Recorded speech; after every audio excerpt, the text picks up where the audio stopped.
Now is the time when we get to the effects part of After Effects.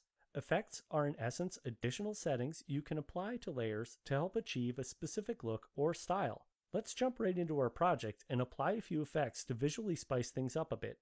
Let's start by previewing our animation. Click once in the timeline area to make sure the timeline panel is active, then press the spacebar to begin playback. If we look at our project, you can see I have a background video layer, a green solid color wash, and then a logo on top of that. I'll press the spacebar to stop playback and then press the home key on my keyboard to move the current time indicator back to frame 0. To start, I want the logo to pop off the background a bit, so to do that, I want to blur out the background over time. I want the background to start sharp and then get blurry. So let's select layer 3, which is our background video layer, and apply a blur effect. Go up to the menu bar under Effect, and then you'll notice all of the effects are grouped according to the kinds of effects. Since we want to apply a blur, let's go to Blur and Sharpen, then choose Fast Box Blur. Notice the Effect Controls panel popped up. If you need to see the project panel, you can just click on the double arrows here and go back to the project panel. Then if you want to bring Effect Controls back, just click on the words Effect Controls and that'll bring that panel forward. Since my current time indicator is on frame 0, let's add a keyframe for the blur radius set to 0. We can do that here in the Effect Controls panel just by clicking the stopwatch to the left of the words blur radius. Let's move 2 seconds down the timeline.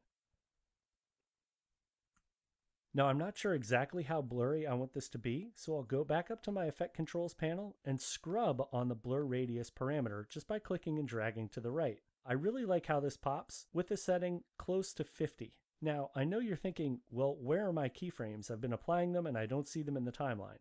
To reveal any animated properties on a layer, just make sure that layer is selected and then press the U key, and that will show you the animated parameters. Click on the current time indicator and drag back and forth to preview what this is doing. And you'll notice now we've added a nice blur that happens over 2 seconds. As the background layer starts to blur at about 1 second in, this is when I want the logo to actually start to appear. Now to animate the logo, I want to use an effect called the Tyler effect. So I'm going to select layer 1, and since I know the name of the effect I'd like to apply, I'll go to the Effects and Presets panel here on the right side of the interface. Click once in the search field, and then type the word T-I-L-E-R. The Distort filter CC Tyler pops up. I'll click on that filter and drag it and drop it right on top of my logo here in the composition panel. When I let go, it's going to take a second and I know my effect has been applied. I know it's applied to the logo because it's listed up here in the top of the Effect Controls panel. Effects are also listed in the timeline. If we come to the middle section of the timeline, this area is called the Switches section.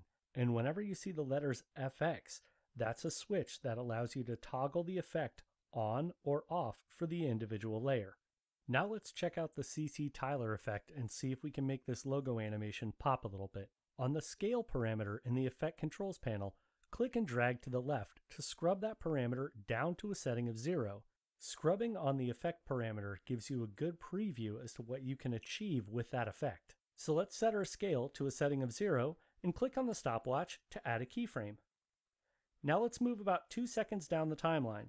I'll click down here in the timeline, and since I wasn't exactly on 1 second, I'll just highlight the numbers and I'll type +200.